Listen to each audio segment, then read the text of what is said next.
السلام علیکم ټولو کورمیوال وړونو ته د سید نجیب طرف نه یو بیا د سلام می کورمیوال وړونو زه دا ویډیو پیغام جوړوم د خپل د قوم مشرانو ته او چې څوره د مو آلتا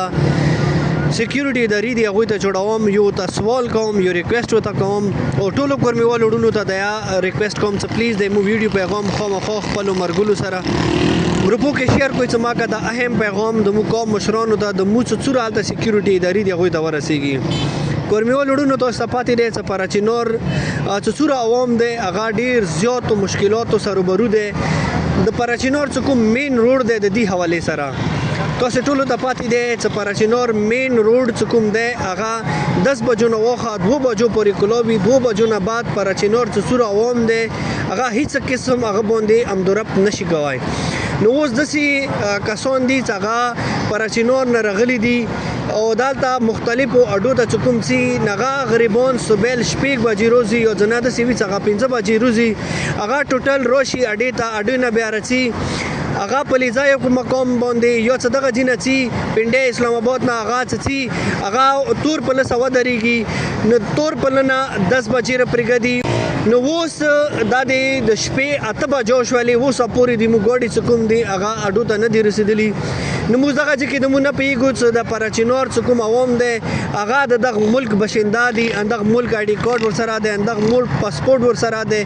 نو د مو محب وطن پاکستان یو نو بیا مو ته ویلي دوره سزا ملویږي مو ته ویلي دوره تکلیفونه پېښېږي مو ته ویلي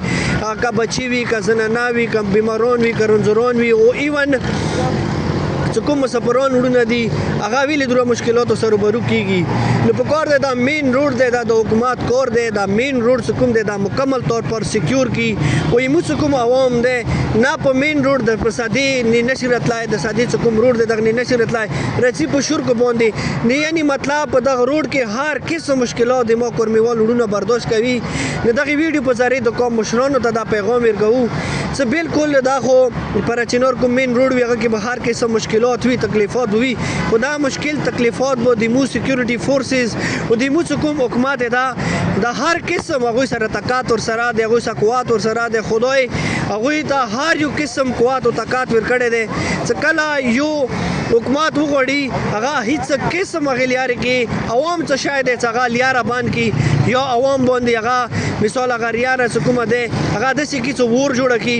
زه حکومت ته دا ریکویسټ کوم سوال ورته کوم زری ورته کوم په دغه ویډیو په ذریعه چې تاسو د مو حکومت یو موږ د تاسو کادر احترام کوو د تاسو قانون احترام کوو د تاسو آی ډي کارډ احترام کوو د تاسو پاسپورت احترام کوو مو محب وطن یو په کار دی مو ته د کوم محب وطن یو مو هغه مو ته محبت ملو شي مو ته مینه ملو شي مو ته دغه وطن نه دغه خاورې نه څه مینه محبت ملو شي چې د مو کومه لیاره ده دا مکمل طور پر هم د بیمارانو لپاره هم رنځورانو لپاره هم اهل تشیع او هم اهل سنت لپاره مکمل طور پر سکیور شي زما که دغه لیارې باندې هر یو کس ښه طریقې سره خپل منزل ته رسیږي خپل ټایم سره رسیږي ما که دا مشکلات تکلیفات هیڅ قسم ورمجنسۍ سره تعلق لري چې هغه اهل تشیع دی که اهل سنت هغه ته نشي فیخ زه امید لرم چې ما د قوم مشران د قوم ځوانان هم اهل تشیع او هم اهل سنت په دغه غور و فکر وکوي او دغه کومه ښایسته علاقه دی د ښکلي علاقه دی هغه کې حکومت سره هغوی د کوشش کوي چې امن او امان قایم کړي هغوی کوشش کوي چې د لیاره سکیور کړي هغوی سره به مدد کوي هیلپ کوي حکومت نه دا مطالبه غواړو چې هغوی چې څوک دهشتګردي کوي چې څوک د دغې خاورې باد کوي هغوی به کیفر کردار ته رسوي نو ډېره مننه وړونو خوشحاله باد اوسئ خپل ورور سید نجیب حسین ته راکړو اجازات مهرباني السلام علیکم ورحمت الله وبرکاته